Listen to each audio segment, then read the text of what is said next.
So who else was in the group, Gabi?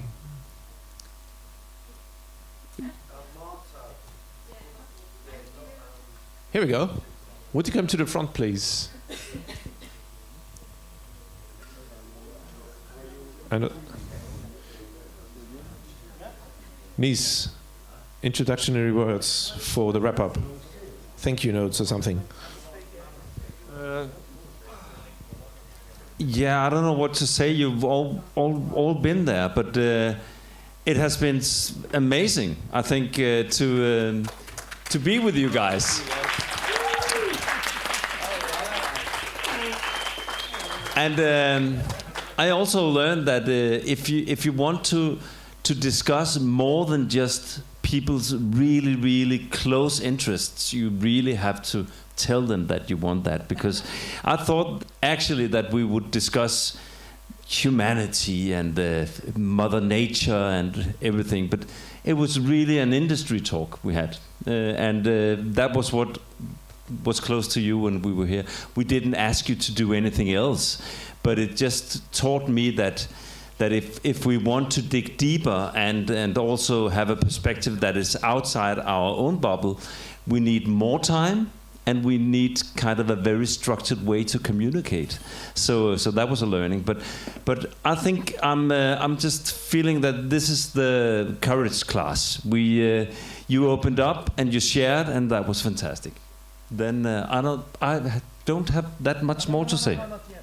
Not yet. So. It's a good test. It worked. Very good. Please, I would say that we have both. We've been talking a lot about the music industry, of course, but we also talked.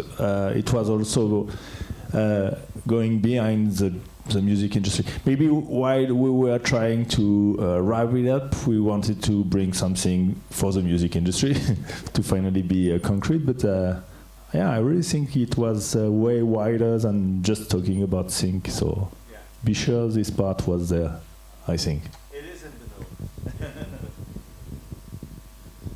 All right, so let's dive into the groups. Franziska, would you mind starting? What was the findings of your group? I'll try to wrap that conversation up in 2 sentences. Yes. I took notes, but you can add. You're happy. All right. So what we agreed on at the end of the conversation to bring into the big group was boiled down to this umbrella term of education on, I think, critical thinking skills. So to make it actionable, maybe any sort of program or endeavor that could push that for a certain group. And we identified both like children, students, but then also educators and other adults as groups that could be like engaged in that endeavor. With regard to AI, I guess we identified a mindful use of AI that takes care both of being aware of the risks of it, but then also the possibilities, especially the possibility to amplify human expression. So to find those chances and then find out how to use that, I think that's a process that we all go through. And then also we emphasized the diverse human experiences from also minority groups or like groups that didn't participate that much in the mainstream before, to give them also chances in the platform. All right. Thank you. Ren? So Eva is also, that's one of the things that you are representing the whole group.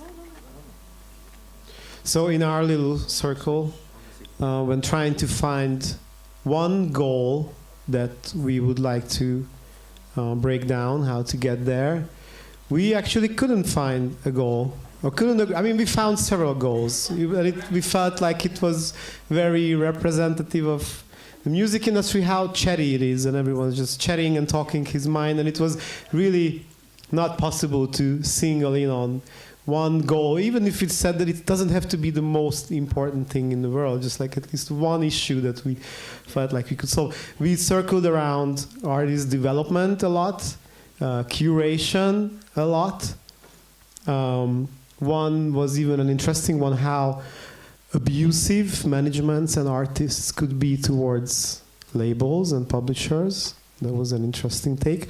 That also didn't go very far. Sorry. And the most time we spent was around how to cater for the music fans and music lovers, that 5% that Daniel was talking about in his presentation yesterday.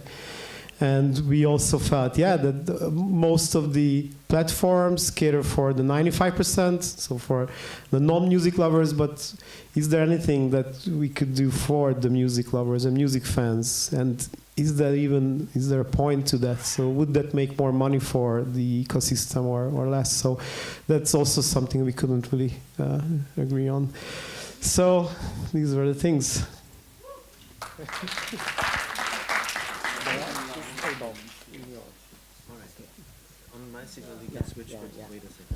I think we came to the conclusion that the final group was different, and I do have the notes from that one. And the task was to try to be concrete and specific.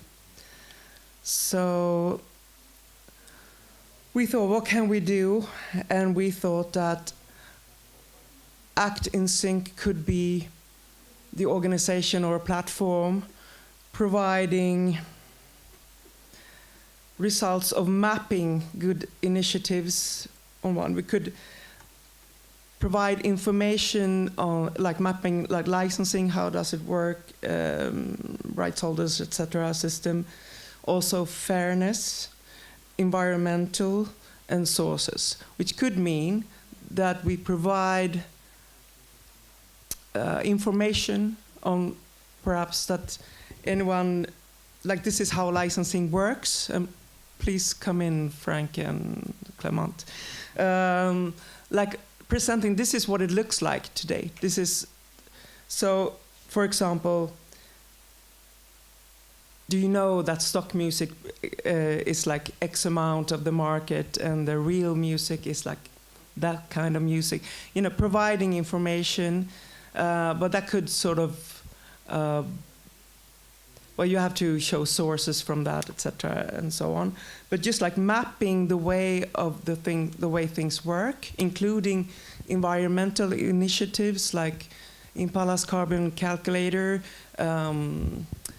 EDI initiatives. Do you want to get involved in working for the good and the better of the whole sector and humanity? This is where you can organize. Yeah, Frank, Clement. What am I missing?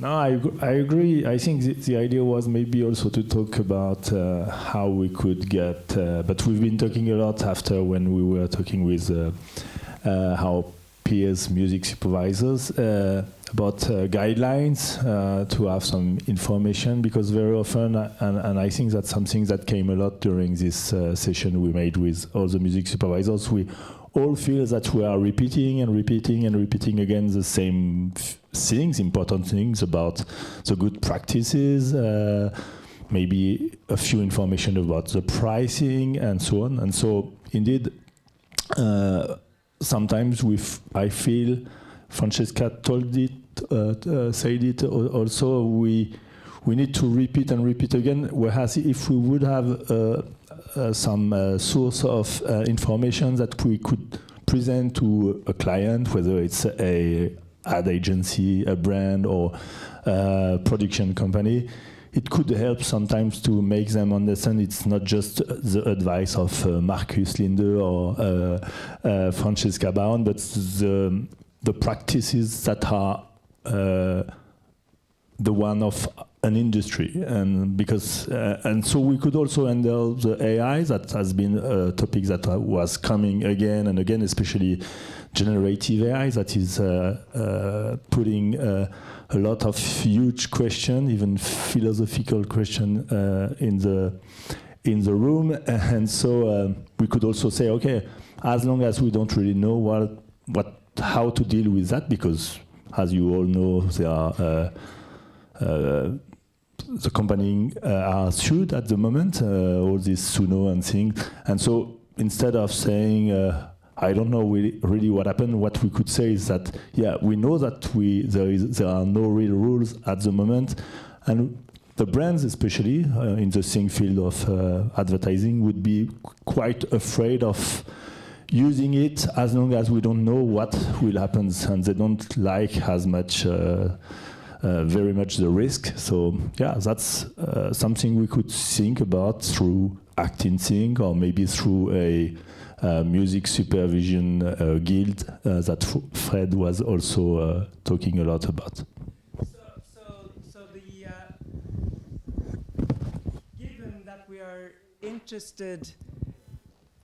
given that we are interested in a music industry and the world that also embraces art and music, both as a part of a business, but culture.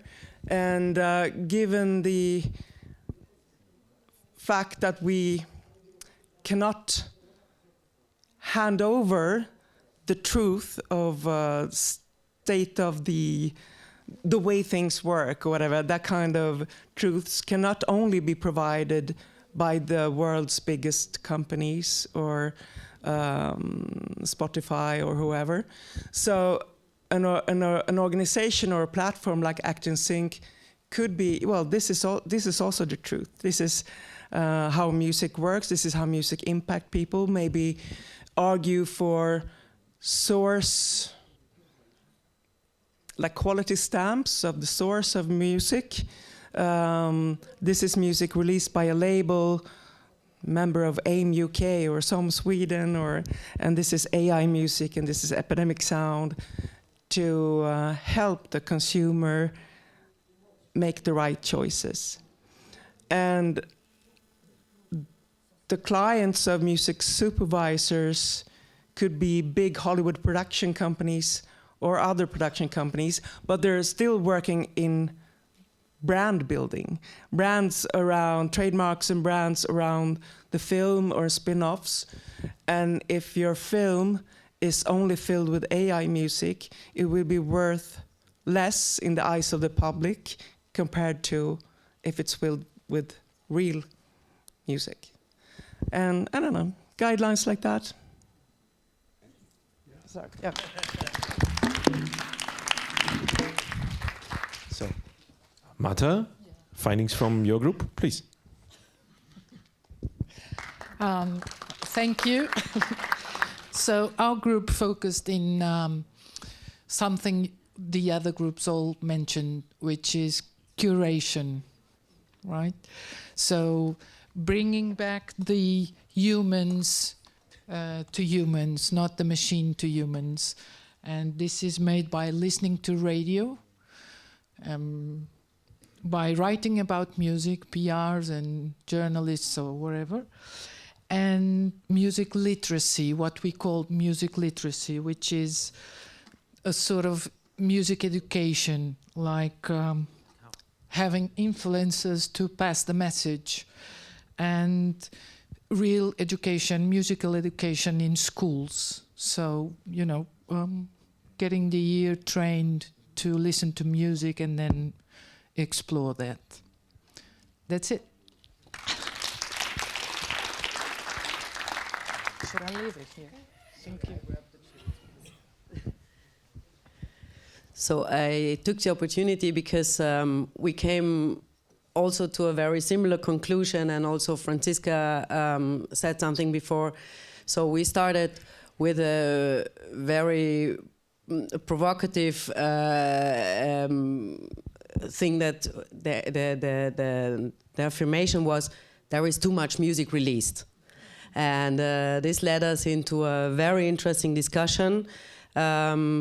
And we came through curation, radio, yes or no, journalists. And so after a lot of exchanges of experience, different people coming from different backgrounds also in the business, we agreed that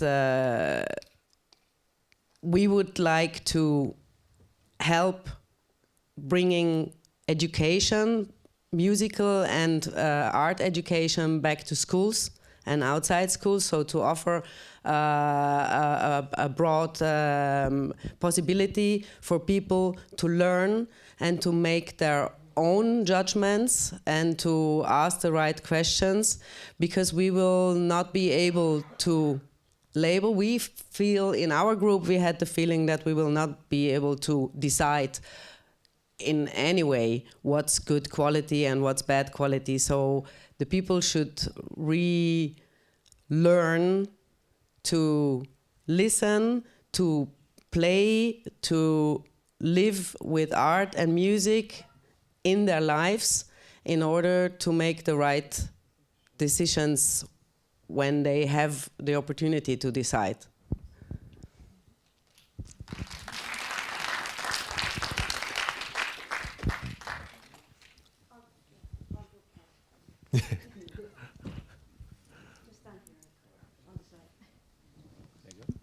Hi. So our group also went back to curating, and we discussed a lot of algorithms, the food stamps that our group discussed yesterday. So those of who wasn't there, we discussed if music had stamps similar to food, to what the ingredients or the background is, would it affect what you listen? And in our group today, we thought that maybe it wouldn't affect as much. So possibly we came back to curating. So we went from gatekeeping to wild chaos. And similar to Rewildering Portugal, we can be curators ourselves and rewild the music section. And this ties back to actually the basics of marketing, because for years now, it has been trending a lot that you trust more a recommendation of a friend or a family member than a stamp or a company, because everything can be twisted, but this can be twisted more. So having curators and starting it by yourself with Europe in Sync, Act in Sync, this can be a trustworthy place to actually get the right people in the right places and the good music out there. And I think AI can also act as a tool, but in effect as a common villain in sense of bringing us together and trust each other's opinion with the platform.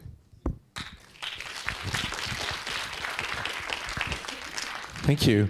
So, Ivan, you did something very, very interesting. Now we can switch, please. Would you let us know what we actually see here? Yeah. So, it's not from your workshops, it's from the cards. We just photograph the cards and we feed that to Claude. And I asked Claude to do that. So basically, those are the keywords and how important they are from the outputs you gave. And you can see, and there is another one, but which is more some percentage of topics covered. Is the other one? Yeah. So from the what we lost and what we gained and where we go. And interestingly, we came here with some kind of a purpose, and we've been exposed to some kind of non-related music stuff towards rewilding and nature and preservation and the bear and the story.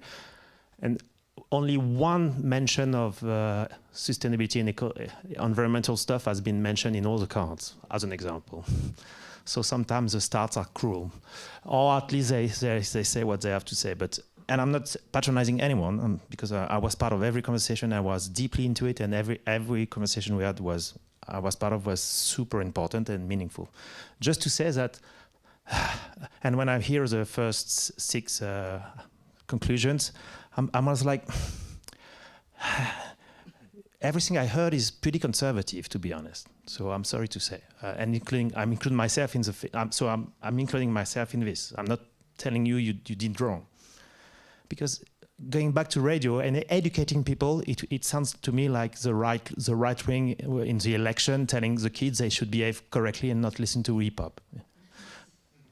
So it's provocative on purpose, and I'm part of this process. So I'm not better than you, and I'm with you. I've done the process with you. So we could do a little bit better. That's just what I'm trying to say. Because we can find solutions that can attract better than just impeach the new world to happen. That's what I'm trying to say. That's only what I wanted to share. But what's green and blue? So green is what we gain. What we lost is red, and blue is the future we want to happen. All right. Yeah, environment is shitty low.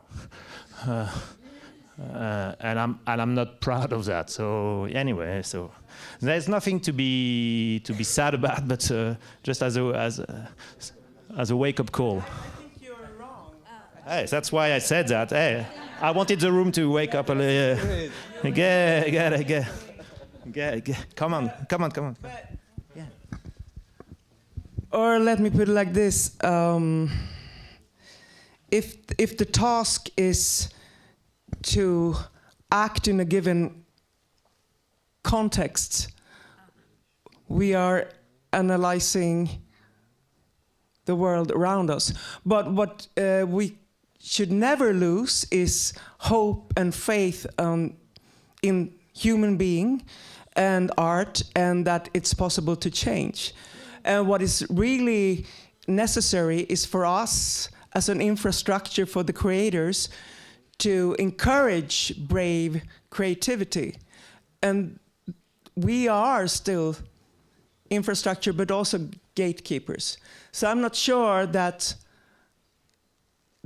this being sort of a pragmatic and analyzing the given context is a failure. I think it's part of the responsibility to maintain what works, but also argue for change. Yeah. And it was a way to say. For the art is supposed to be creative, not. Yeah. And I was part of three of the. I was not part, but I was there with you for three of the groups, and just what you extracted from it, it's quite narrow compared to all the conversation I've heard. That's what I'm saying. If the conclusion to someone outside of this group is let's go back to radio, I'm not sure we're going to bring the new generation with us. That's just what I'm saying. We can, yeah. And education, I'm 100% with you. Resources and norms and best practices, that's the best thing, or that's the least we can do. But anyway, so that's what I'm trying. I'm not saying that. Absolutely not saying that. But just let's go back to radio. It sounds like my old boss at EMI. So I'm like, yeah, go, please. Wait, so A, I'm coming to you so everyone can listen. B, we only have very few little time to go into that. I would like to know what it does with you to hear that, what Yvonne said and what you can see on the screen. Diane was first. You were second. Did I miss someone? Quick and dirty. Just a quick question.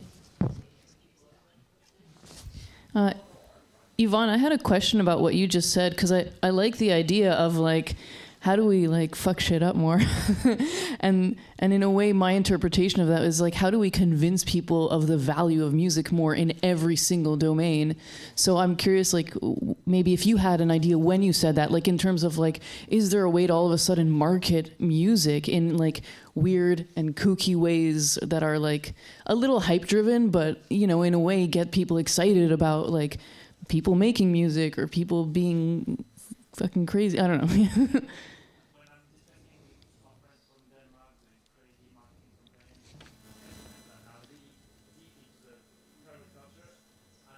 Like surrounding music, do you mean, or? I'm coming back to you in a second. Keep your thought. I'll collect feedback, and then I'm coming back to you for final words. Marta? Let them.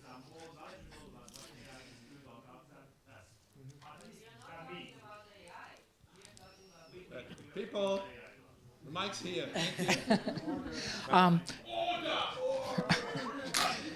Just in defense of our group, we found a slogan for our group, which is, we cannot tolerate someone who doesn't know David Bowie. It doesn't mean he or she has to like David Bowie. He has to know that David Bowie existed, and that's it. Legacy of a generation. Did I forget someone? Just quickly, to not be disappointed by what you were saying about the environment being so low. The cards were specific about the music industry, for one. So if you want to talk about my life goals and future generations, there'd be a different card. And secondly, what was my other point? It was it was about, you were saying safe solutions or boring or even throwback or whatever your words were. No. But just to do, just one point is that the instructions were to come up with an actual solid solution. So that limits you, just so you know, that does limit you what you can bring to the table instead of what are some we had some crazy ideas. So it's like, if you said that instead, that's different than what are some actual solutions to the one issue that you bring up. Thanks so much. Ivan, last chance to reply, and then we wrap it up. It's not a fight, it's funny. I said I'm part of the process. I was in the same room, so I was not pointing finger to anyone. So you are all defending yourself, it's funny. Yeah, go on. All right. You take right over. Thank you very much. Stop right there. One comment. I just want to say that I can feel that this is going somewhere that we didn't experience in the groups. You were so well behaved for 2 days. No, everyone listened to each other, and I like the fact that we can spark a little discussion that heats stuff up. And we do that the next time, I promise you. All right, so here's what we're going to do. You can continue the sparring at the Wolf Ball tonight, and you can drink and howl and fight or make love, whatever it is you want to do. But right now, before we go, I would like to invite Shane Shapiro, Eva Carmen Reinhold, and Miguel Carretas to the stage, please. Because, you can, organize yourselves in whichever order you like. Order. So Shane, Miguel beside Shane there. I'll sit here, and Eva, you go there. Yep. All right. So, I want to start by just really, hold on. This is what I got. Please. Thank you for risking life and limb, for being here with us at the end of our 4-year project. So thank you for coming to Portugal, to Foz. That's number one. Number two is we've been doing this project for 4 years, and I want to thank all of the consortium partners in Europe and Sync that have made everything possible. I'm not going to bore you with work packages and deliverables that are part of a European project, but we've done under the European Sync Academy, led by Marcus. We've done 16 Academy workshops, over 50 sessions. The missions led by Music Estonia. We've done 37 missions. We've had four annual Act in Sync events. As you know, we've done Berlin, Athens, Milano, and Foz. And we also have the platform that is online, that is a resource center for Sync in Europe. The observatory, led by Zigic in Slovenia, has published some studies and some interesting articles. We've got the podcast. So that's all on the website and on the platform. Now, the reason we did this, the reason we got together with this idea to do this, was to try and find ways that we could learn from each other, so that European music as a whole, not just Portuguese music or any single country, but European music as a whole, could be better promoted and licensed and synced with the 3 client sectors that we identified, so film and television, advertising, and video games, so that we could talk to each other and create a sort of environment, ecosystem through which we might make more syncs happen for European music. That was the starting point. Of course, right from the get-go, in the first year, Nice and Rennes said, well, for the annual event, why don't we have a sustainability focus? So it's sync, act in sync, and sustainability. So that was right from the first Berlin edition. So on this panel, the closing panel before we go to the Wolf Ball, I invited Shane Shapiro from Sound Diplomacy. I invited a very special Auroch from Audiogest, Miguel Carretes, also from the local IFPI, and Eva Carmen Reinhold from Impala, and SOM, which is the Swedish AME. So AME is the independent association in Portugal. SOM is our Swedish counterpart. And I'm going to ask some very pointed questions that have to do, as you would expect, with the sustainability from the economic perspective with Shane from Sound Diplomacy, the industry perspective on sync from Miguel Carretes and what sync can bring to companies, whether they are large multinationals or small independents, and of course, sustainability with Eva. So I'm gonna ask Shane to tell us the Sound Diplomacy perspective on how often sync sort of comes up in studies, you know, music city ecosystems, where this music touched the other industries, the other creative industries, audiovisual, how often this engagement sort of comes up in your work, and also what your thoughts are for the future of European music.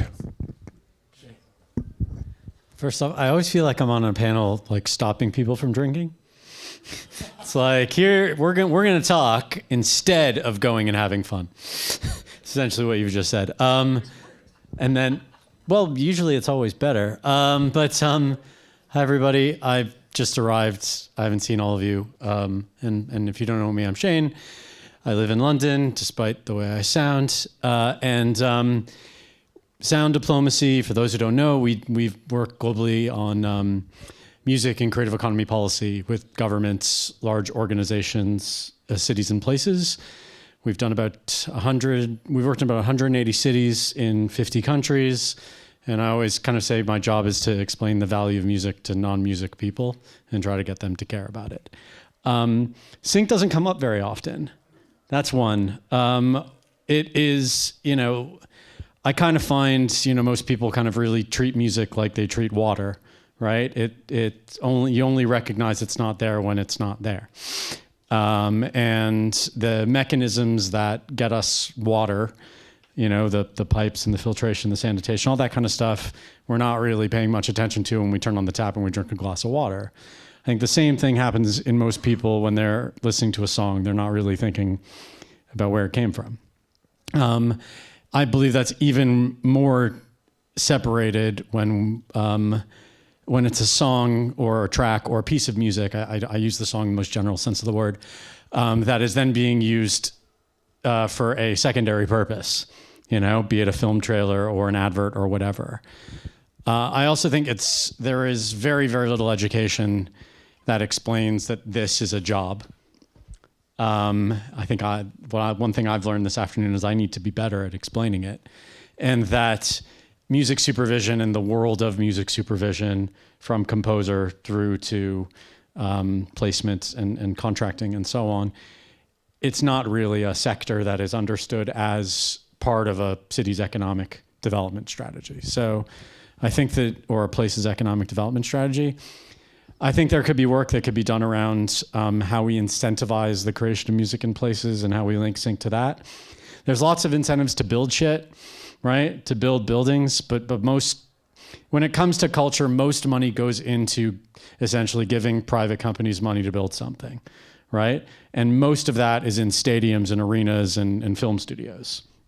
So a lot of public money goes into stadiums and a lot of public money goes into film studios. And there are, whether it's tax abatements, i.e. you don't have to pay tax for a long period of time, or tax incentives that say you're going to pay less tax over a period of time.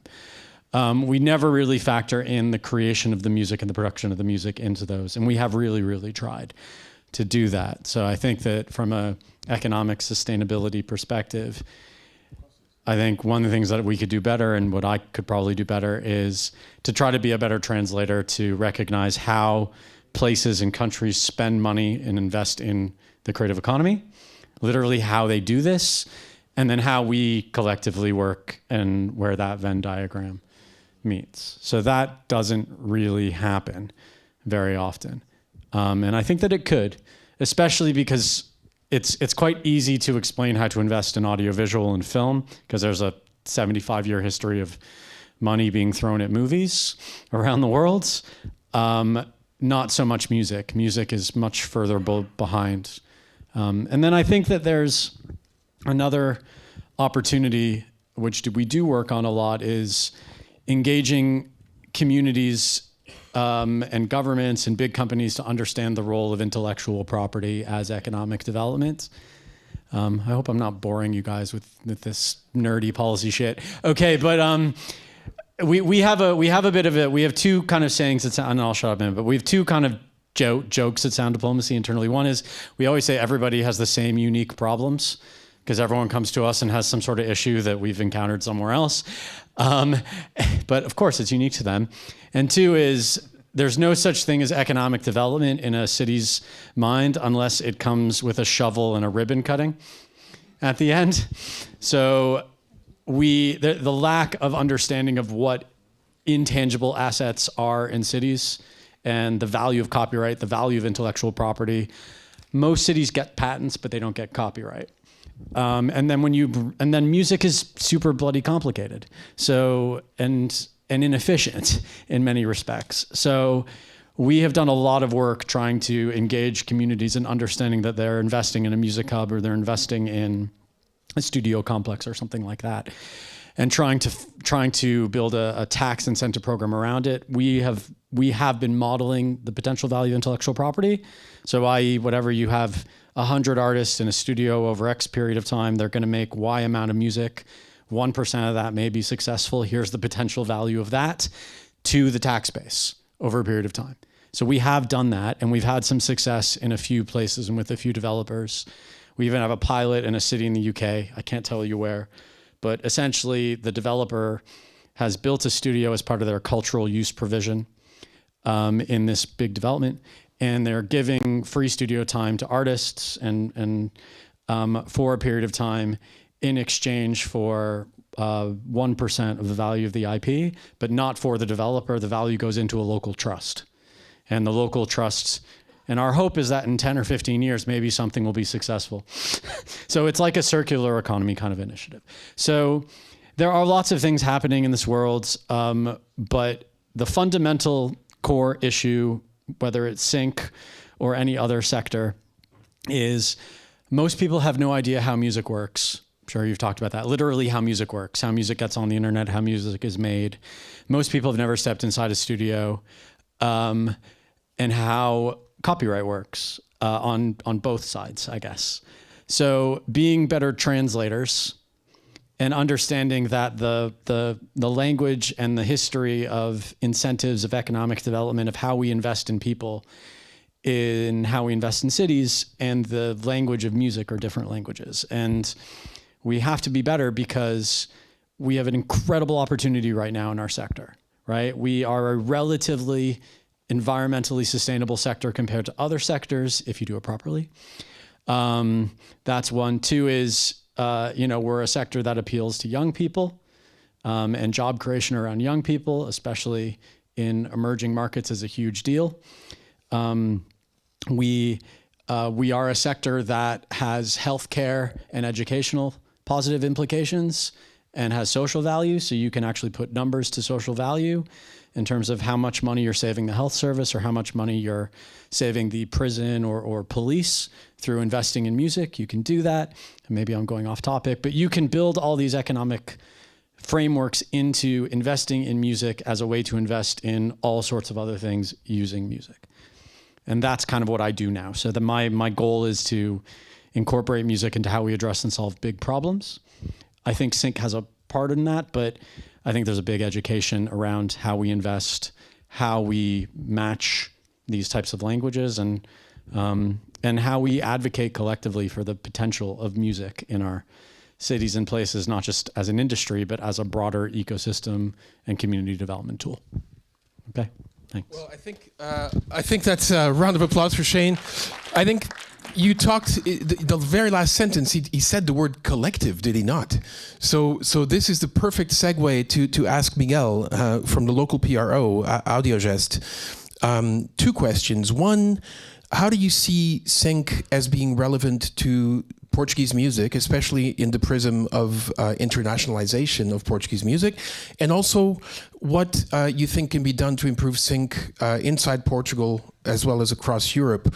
Just so I tell everybody, we've had in Portugal a situation where there was an incomplete blanket license, where some television producers could license from the local author society the publishing side for background music, ignoring the master rights for a while.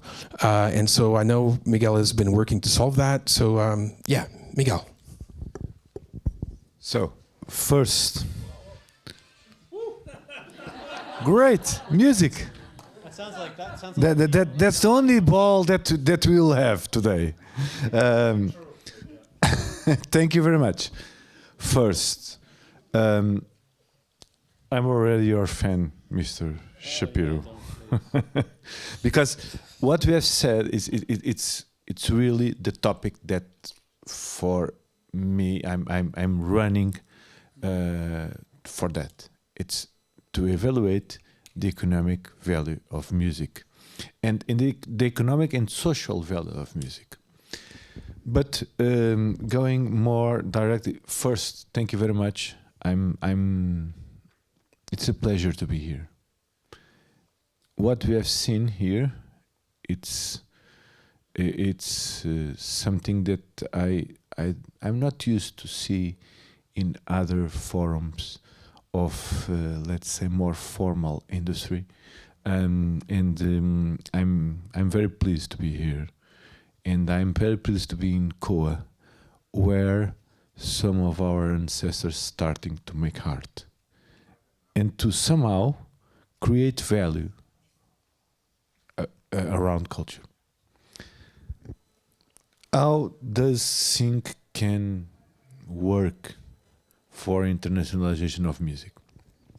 Well, first, let's look at Portugal. We have 10 million, around 10 million inhabitants. 10 million inhabitants is not enough for, let's say, a reasonable streaming revenue. When you look at successful tracks, the ones that are really streaming in Portugal from Portuguese authors and artists, we look at that tracks, all of them released from the majors, the big ones, the ones that have the power to really influence. Let's say that's how the independents look at the majors. And you go back 5 years, all of that tracks released, they are about I don't remember, but about 6,000 or something that we analyzed. On that 6,000, only 38 out of 6,000 really achieved the break-even. When you talk about record, distributing and promoting a track versus the revenue of digital streaming from that track. That's the way the Portuguese music work if you look just for the national market. So what could we do? Have more children. I have 4. I think I've done enough. Yes, yeah, I think you agree. Yeah, I've done enough. Second, have more immigration. I think it's an idea that is not running well in Portugal nowadays. Not in Europe too. Third, export. Export. We need to create a real global market.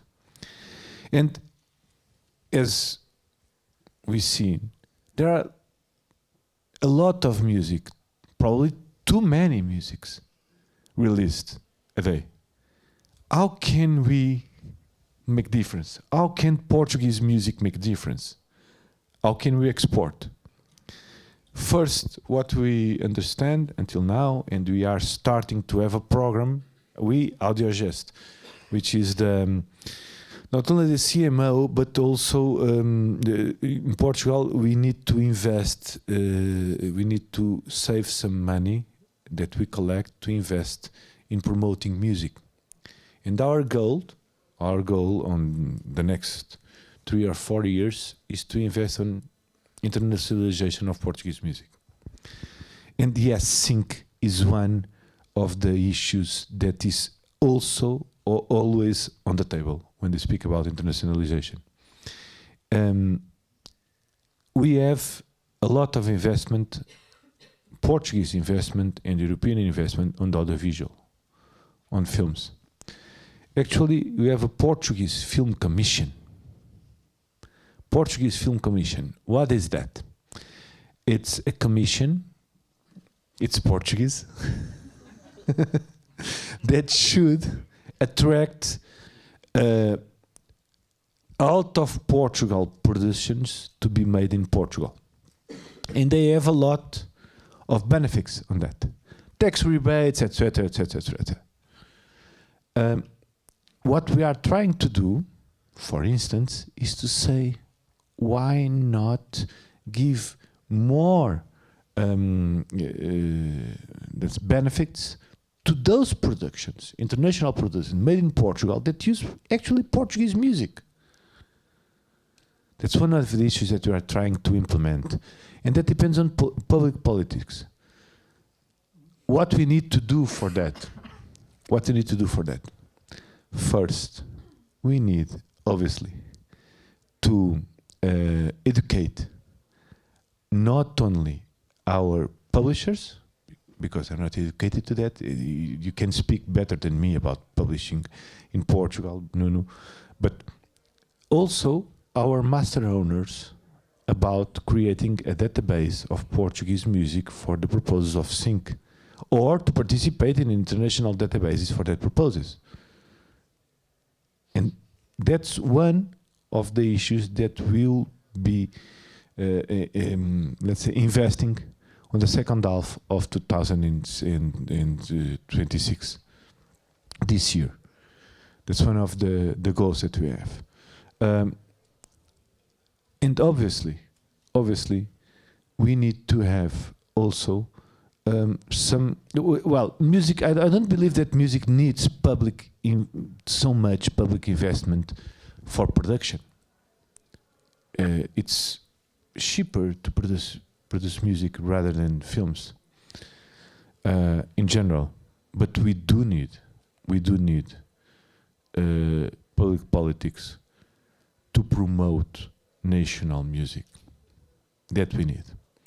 And Portugal, by the way, is, as far as I know, together with Malta, isn't it, the only country where there are not one penny of public funds for the internationalization of national music. Italy as well? Now? It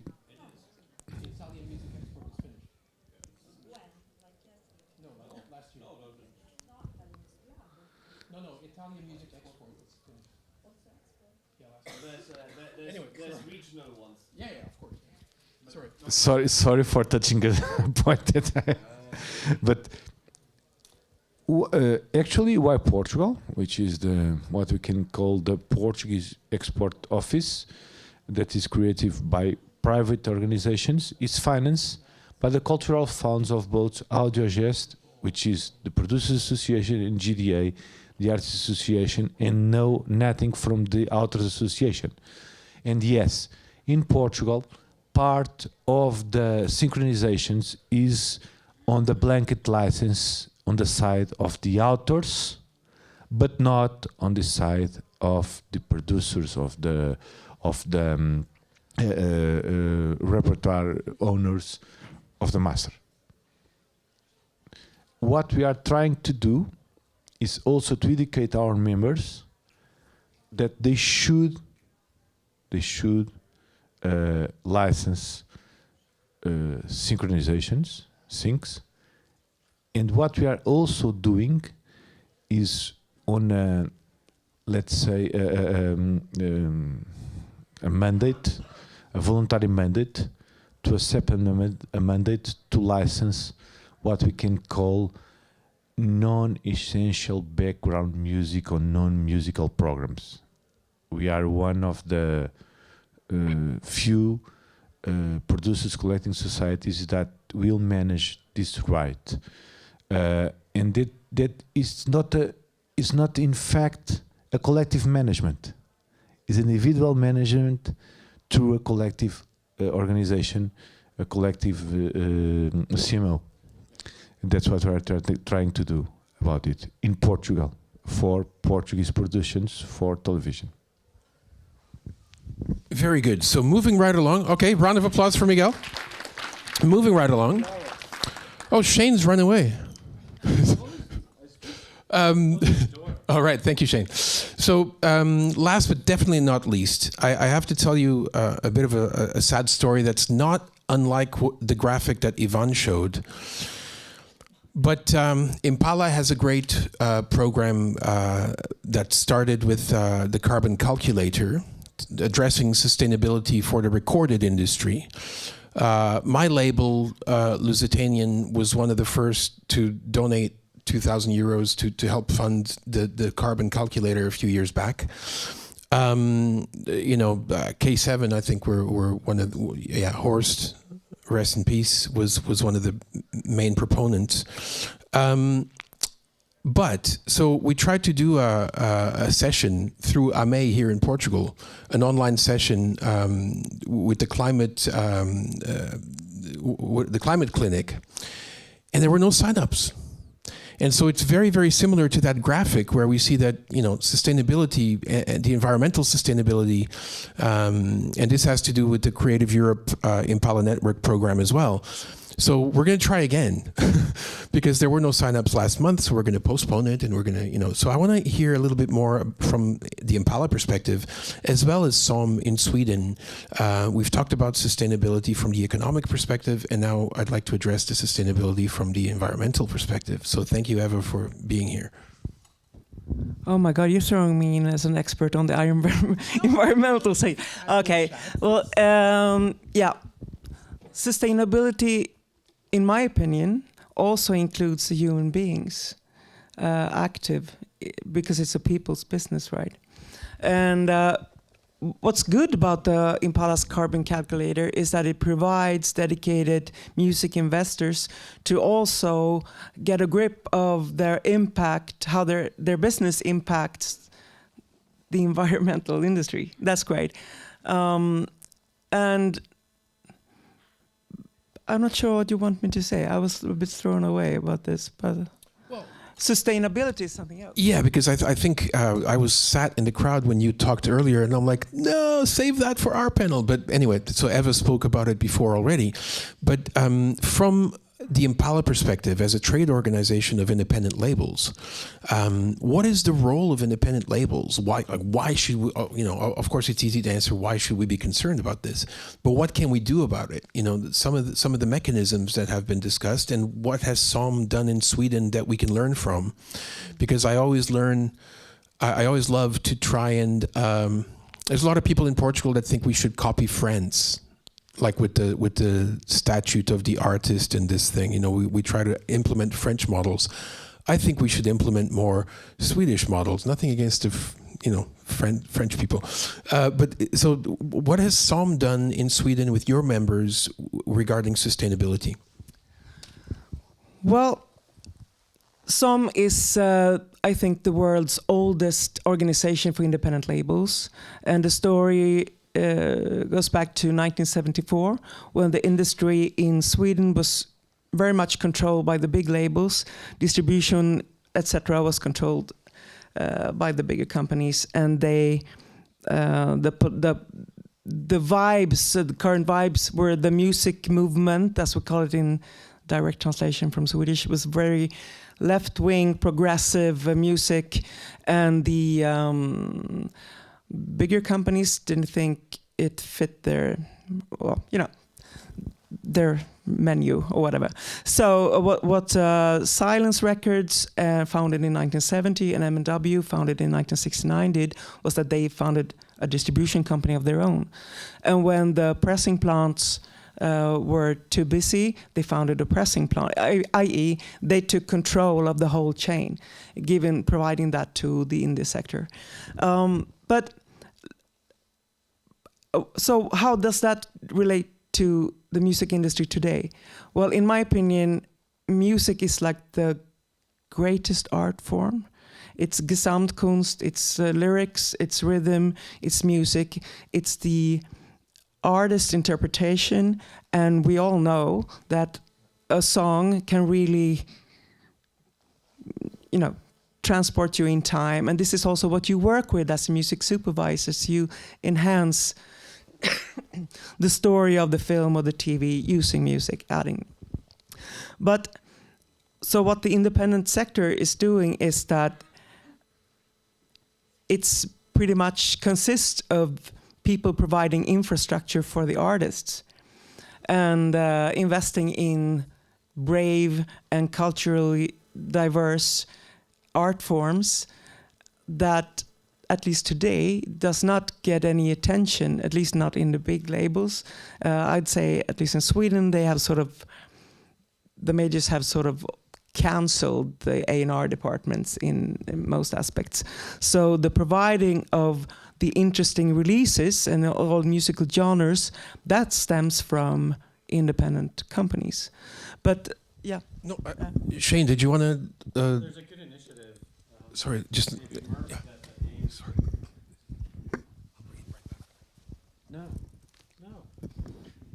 No. I just have everyone heard of Murmur? The Murmur Initiative, MUR. It's so it's in the UK. It's led by it's co-led by AIM, and Caius Pawson, who's the founder of a record label called Young Turks. It's part of XL, which is an independent part of Beggars Group, and it's essentially a fund that the record labels all invest in. So a percentage of royalties for artists that sign up. Sampha is one who has signed up to this. Get put into a pool that they then invest into climate restoration projects. They're not donating anything. They're literally investing. It's built on a program that was set up in Australia by a singer of the band Cloud Control called FEAT, Future Energy Artists Trust. And she got 200 artists to pool in touring money to build a solar farm. And that's then moved into a whole bunch of other things. But there's some amazing initiatives happening.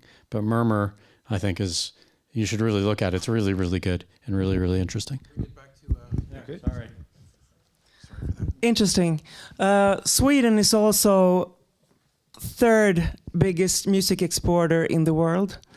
And in spite of the fact that we are a pretty small country with a weird language. And same size population, right, as Portugal? It's now sort of 10 million, I think. Yeah. That fact does not stem from government handing a bunch of money to creators or the music industry. Quite the opposite, I'd say. It's in spite of their lack of interest from the government to invest. The Swedish independent sector mainly have created this kind of historical infrastructure and track record for us.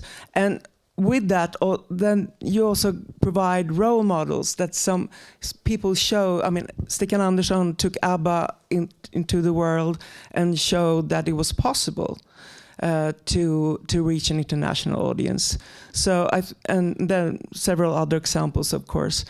And this has made us, I think, although we're an anxious nation that wants to behave well and be polite, it's come in time, and so we also are a bit unafraid of trying to create international hits because we know it can be done. And we also have, but what the Sweden has done is they have invested in language education, so we know how to speak English. And they used to have like an adult school system, which is very unique for Sweden, that also provided, language education, etc., but also rehearsal rooms, music studios, accessible all around the country. And this is how many of our big rock exports, like maybe you've heard of Ghost or Teddy Bears or Viagra Boys, all artists that we have exported has some time rehearsed in that kind of rooms. Our current government is closing that down. So I'm sure soon there'll be Norway or Denmark taking our position. And no, but so it's different ways, the different ways that governments can support music. It can be also not only by recording fund, but also like providing infrastructure and eliminating socioeconomic differences to achieve sustainability for the artist. And the industry as a whole, we have to remember that our main business relies on the fact that we have a copyright law that gives the songwriter copyright, neighboring rights to the performers, and also to the recording industry. And IFPI created a big fucking problem supporting the RAP case and eliminating the reciprocity principle. We don't have time for rap. No, but I mean, there's a... Speak about it. You can discuss that. Yeah. At the Wolf Ball. At the Wolf Ball. The Wolf Ball. No, but I mean, if we want to have... are you pissed off now? No, I can discuss that right here and right now. No. I think we have to go and cut some vinyl. So. Sure. Speak about it. Anyway, as a European area, we have many challenges to address, but we also have a harmonized copyright system, which is beneficial to us, but the industry as a whole is mainly either live or trading with immaterial rights. So when we work we as an infrastructure has to be the supporters of the creators' copyright, the neighboring rights, but also the trademarks that comes from the artists that leads to merchandise income, etc. Most of my members in SOM are 360 or, active in very, they do concerts or whatever. So if we want to have a sustainable and cultural diverse industry, these are also what we have to teach the politicians and people in power. That's very good. So a round of applause for Eva, please. We are not going to talk about rap. That's not. It's not. For those who don't know, it's not rap music. It's a court case based on RAAP, which is from Ireland. Anyway, so now Nice. No, I know you're not Irish, but I said so. Nice, I think we should allow maybe a very, very quick fire round of like 3 questions, if you have any questions for these 3 wonderful people. And then Nice will tell you about what we're going to do next. So are there any questions for Shane, Miguel, or Eva? Yes. I thought it was very exciting to hear about the Murmur example. Is there a way to, or a platform, or just a place where you could share all those type of initiatives that actually exist and truly environmental efforts? Because that would be really interesting to just find an easy way where you can learn more about all the different things that exist, and that could maybe help us think more about how to implement these things or spread awareness and do more just for the environmental aspect, if you want to bring that in more for climate. I mean, thank you. Yeah, Murmur came out, well, I can't speak obviously for Caius, he's a friend, but I know that it came out of a discussion of packaging. It was based on packaging. And how could they reduce impacts on packaging a physical product? And then it evolved into all sorts of things, and then it became a fund. And there are lots of examples, obviously, of people investing in climate restoration projects. I think the simplest, I'm happy to like write an email to Nuno, and that's a really good one. There are other examples of that. There's tons and tons of stuff at festivals, I'm sure. There's loads and loads. I think the most interesting one is called the Green New Deal Festivals Network in the Netherlands. It's 53 festivals. They're doing all sorts of cool shit, literally with shit, as well as with energy and other things around waste and water. Have you heard of the Sounds Right network that the UN did? Okay, and Gabriel. Okay, so the amazing Spotify initiative, I guess, was part of it, right? So if I'm talking about the same thing, okay, good, that's cool. And there are lots of others. There isn't really a place where all of this is outlined, but sure. Homework. Yeah. Okay, it feels like I'm cutting you off, but there were some music supervisors that didn't know when to stop. But okay, your business is also really, really in trouble, so... Not anymore, no. Now you solved it. Okay. Can we have a big round of applause for these? But that was your thing, yeah, of course.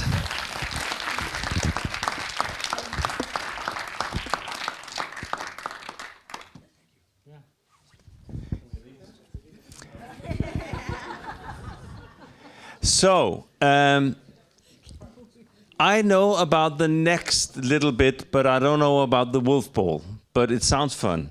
I look forward to it as a guest, like all of you. And I don't know if we will meet a wolf, but I hope to.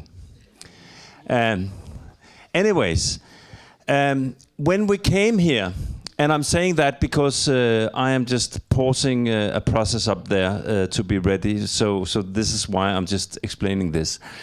When we came here and we heard about the engravings, the idea came up that how could we show our gratitude for being a part of the collaboration with the rewilding and the museum and stuff. And Hannes mentioned a company in Vienna called Phonocut, who is doing direct-to vinyl cutting. And I took it to myself to try to arrange this, called a company in Portugal that was actually in Porto.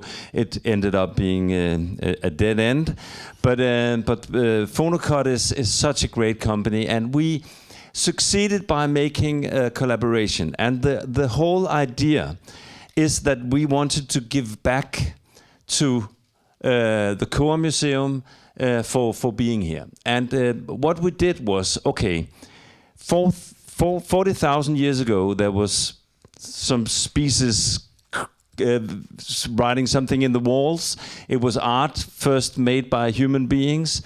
So how do we then do Kilroy Was Here as an industry in 2026 without destroying anything? So we came up with the idea that we wanted to do a little narrative, a story, an audio file with our experience here. And then we would carve it into a vinyl as a gift to the museum, and that is that the creative industry, us, was here in 2026, and our experiences here, what we discussed, how we experienced it, and what it felt like, and that is kind of our little mark in history. So it is a selected number of direct cutted vinyls, and the file will be erased after that. So I think we have 30 copies possible to make here. It's a file that we finalized 1 hour ago with a producer in Hungary. So we've been in the last 3 weeks writing the story, picking the nature sounds, trying to build up the narrative, and then waiting for the cards. What did you write on the cards? And then put that into our story. So it is all your thoughts and our kind of initiative brought to life in a short 5-minute audio file that will tell us that we were here and what we thought and how it felt. So now, I guess you have seen the professor up there. So Doug is here. No, not here, but he's in the room where half of the group was. And he and his engineer are ready for us up there. We will then listen to the story of us being here in Koa 2026, and at the same time cut the first vinyl that we will then give to the museum as a unique piece of art. So, yeah. And again, let's have fun at the ball. And you do like that, so you want to say something? Because I don't want to say anything like that. 30 copies. Yes. So like I mentioned in the morning already, you will have the opportunity to purchase one of these 30 copies, or all of them if you like. So as a memory piece to take home with you, and we would very much encourage you to do so, because anything that you spend on these vinyl records will be donated to the charity regarding the Wolf Ball. So thanks in advance. Yeah. And I would say just have a look at the packaging up there. It is so beautiful, and I just admire this dog and his mission. The machine, the machine is created in collaboration with Teenage Engineering, a Swedish company that makes beautiful technology, and also thanks to Aaron and his team for all the graphics and all the design. In 4 years, you have created our visual design, and Aaron has designed the packaging up there and what is on it, so and so. The packaging was ready, but you designed with us what's on it and how it appears. So that's a big part of how we communicate through you. So. Definitely part of the team. So let's go up there and thank you all.